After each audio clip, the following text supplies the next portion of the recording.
Clay, what's happening in the cities are that people with criminal records who are arrested for gun crime violations are, for social justice reasons, being told, don't do this again, we're not going to prosecute. Don't do this again, we're putting you in deferred prosecution. Well, how are we pushing for magazine limitations with criminal sanctions when you're letting a third, half, more people who are prohibited possessors go without consequence?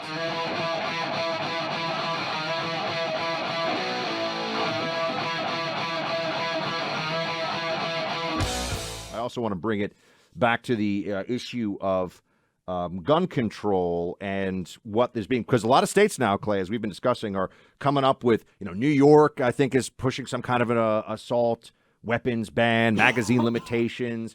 We've gone through this before in these states, so they're just figuring out new ways it's like a new coat of paint on the old idea that was bad in the first place. But it is happening. And there's also this pretense on the left that I find just, among many things that they say, so dishonest and gross and unfair, that they want to stop violence, but the right doesn't. If you don't want to get rid of assault rifles, you don't care about dead children. They did this in Sandy Hook. They've done this in Uvalde. This is the Democrat talking point on it. Here is Joy Reid over at MSNBC. Daniel Defense. It's a company that makes no bones about its place in the culture war, leaning hard into right-wing Christian conservative red meat and hyper-militaristic branding. Just days before its AR-15 was used in Uvalde, the company tweeted a photo of a young boy holding an assault rifle with a Bible proverb, train up a child in the way he should go, and when he is old, he will not depart from it. It's an extreme way of capitalizing on a wholly manufactured sense of apocalyptic fear, deliberately created by people who have a financial and political motive to keep a certain segment of the population, namely white working-class Christians, in a constant state of panic. Now, very clear, Clay, she doesn't like white male Republican gun owners, right? She despises these people. I think she makes that clear because she lumps them all together, and they're apocalyptic lunatics and all the rest of it. But I want to address. First I wanted to your take on the Joy Reid comments. But I also want to address this problem, come back to this problem of, does the left, do the Democrats really want to limit violence? Because I've got the receipts, so to speak, about what's going on in cities. But why does, Joy Reid... my reaction on Joy Reid is this is why the midterms and 2024 are so important. Because right now, the MSNBC talking points are Republicans are all racist, Neanderthal, rube, red state, knuckle-dragging imbeciles. That is basically their perspective. Deplorables. They are irredeemable. I don't know what the response is going to be when the red wave happens here in 2022, in about 5 months, and Hispanics, Asians, Black people overwhelmingly break in favor of Republicans.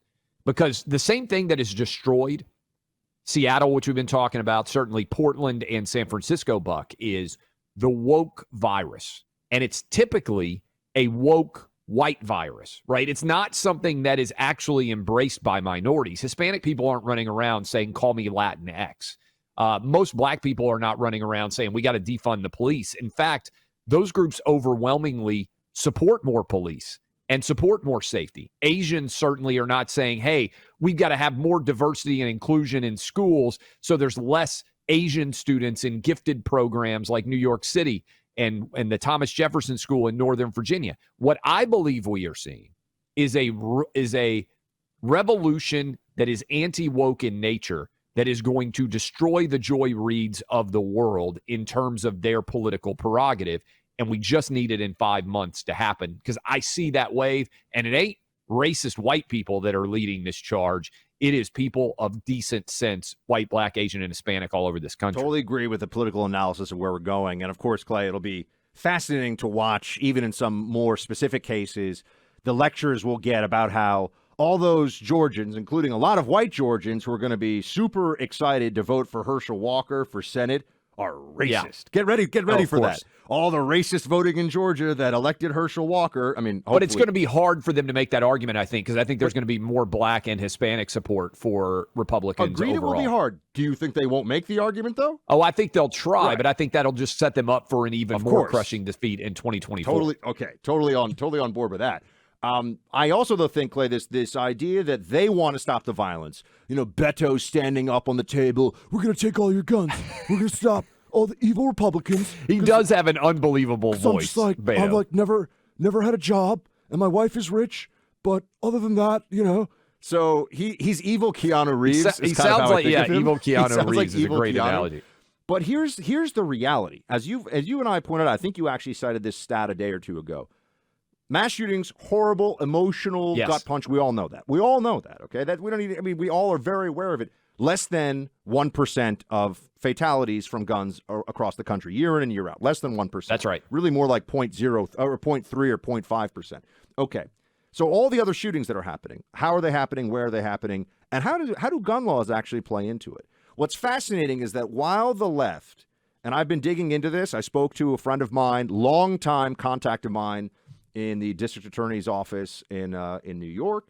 I've spoken to friends of mine who are prosecutors in recent weeks about this, or usually have been prosecutors and now are in private practice, just to be clear, about what's really going on. Here's what we're seeing, Clay. They want to talk about magazine limitations, right? Biden's lecturing us on that. They want to talk about assault rifles.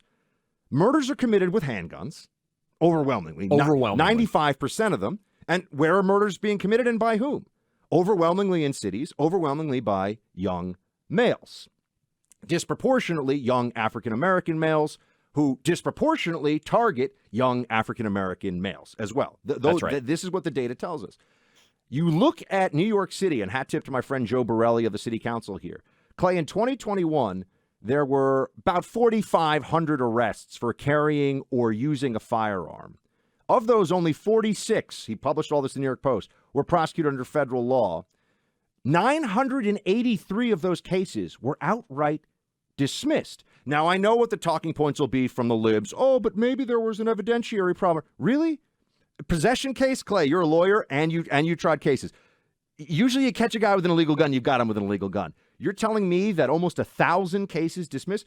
No, what happens is they get put into diversion programs. Philadelphia, Colby, our in-house researcher this week, pulled the numbers for me on Philadelphia.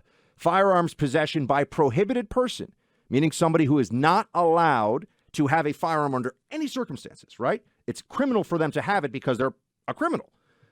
Dismissed 100. There were 232 arrests, dismissed 145.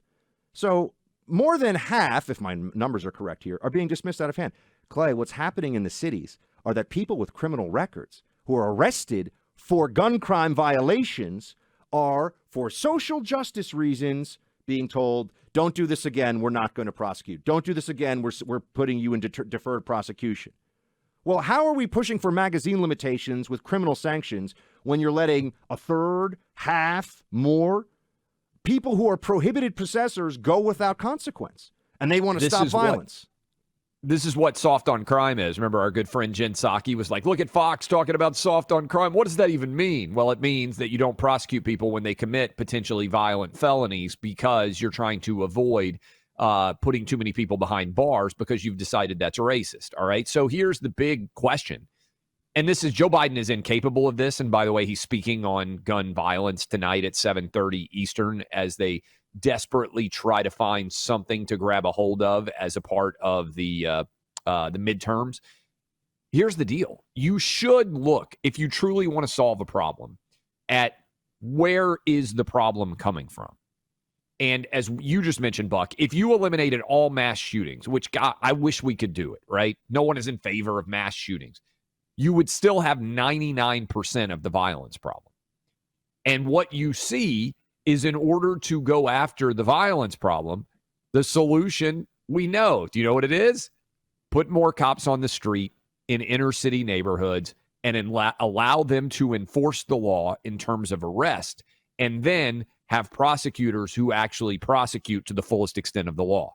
You have to go from soft on crime to hard on crime. This ain't hard, right? I mean, this is basically, for those of us who remember it, we're reliving the early 90s and the late 80s when crime was going up, and we finally decided let's solve crime-related issues, and we brought to bear police and prosecutors, and we went after them aggressively. That is criminals. That's the solution. Going after guns, like is a red herring that allows Democrats to avoid having to acknowledge their failures when it comes to police and prosecutorial decisions that are being made. They're hiding the ball from what is actually the underlying cause of much of the violence that's going on in America today.